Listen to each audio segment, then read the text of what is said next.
Terima kasih Pak Alexander. Bapak Ibu yang saya hormati, izinkan saya menyampaikan salam Om Swastiastu. Assalamualaikum warahmatullahi wabarakatuh. Salam sejahtera untuk kita semua. Om Namo Buddhaya. Salam Rahayu. Salam sejahtera untuk kita semua. Izinkan saya menyampaikan materi yang ditugasi kepada saya. Saya mengambil topik kembali ke jati diri Pancasila. Aku Indonesia, aku Pancasila.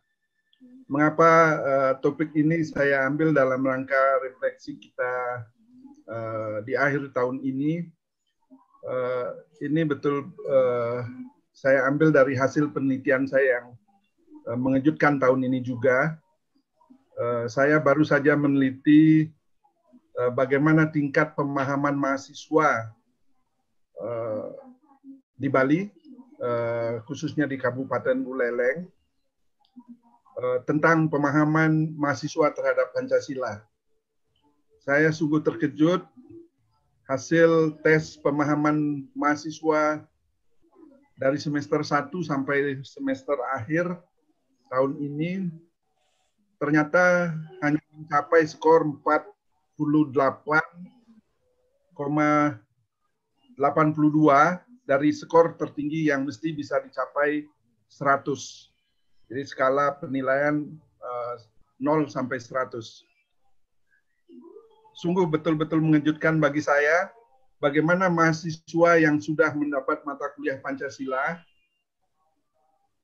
tingkat pemahaman mereka terhadap Pancasila pun ternyata masih sangat rendah. Kemudian hasil tes pemahaman mahasiswa terhadap Pancasila ini saya coba korelasikan terhadap sikap penerimaan mahasiswa terhadap Pancasila, baik sebagai dasar negara maupun sebagai ideologi nasional. Ternyata hasil menunjukkan bahwa rata-rata sikap penerimaan mahasiswa terhadap Pancasila, baik sebagai dasar negara dan sebagai ideologi nasional itu juga sangat rendah, masih rendah, hanya mencapai 69,72 untuk penerimaan sebagai dasar negara, dan untuk penerimaan mahasiswa terhadap Pancasila sebagai ideologi nasional hanya mencapai 67,42. Saya korelasikan tingkat pemahaman mahasiswa terhadap hakikat Pancasila dengan sikap penerimaan mereka terhadap Pancasila sebagai dasar negara dan sebagai ideologi nasional ini ternyata korelasinya mencapai 0,6. Yang menunjukkan bahwa ada korelasi yang cukup signifikan antara tingkat pemahaman dan sikap penerimaan mahasiswa terhadap Pancasila, baik sebagai dasar negara maupun sebagai ideologi nasional. Ini betul-betul mengejutkan. Walaupun saya tahu bahwa beberapa hasil penelitian juga menunjukkan ada kecenderungan masyarakat kita sekarang katanya lebih meningkat sikap penerimaan mereka terhadap ideologi agama dibandingkan dengan sikap penerimaan mereka terhadap ideologi Pancasila. Saya berharap melalui refleksi nasional ini bagaimana kita sebagai pengurus GPP sama-sama menyadari.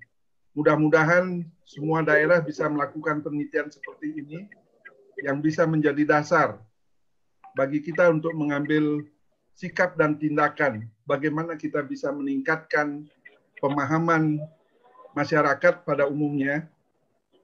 Karena saya pikir jika mahasiswa saja mereka pemahaman mahasiswa terhadap Pancasila sangat rendah, bagaimana dengan masyarakat umum pada umumnya. Nah, oleh karena itulah dari hasil ini saya ingin mengajak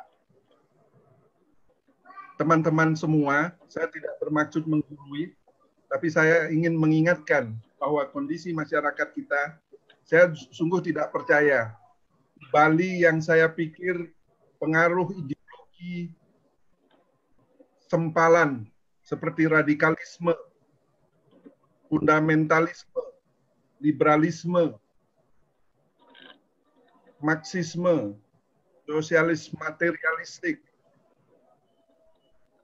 Saya pikir tidak begitu kuat pengaruhnya terhadap generasi muda. Orang Bali katanya benteng kearifan lokal Trihita Karana yang kuat. Ternyata hasil penelitian saya menunjukkan justru tingkat pemahaman mahasiswa terhadap Pancasila dan penerimaan mereka terhadap Pancasila sebagai dasar negara dan sebagai ideologi nasional masih rendah.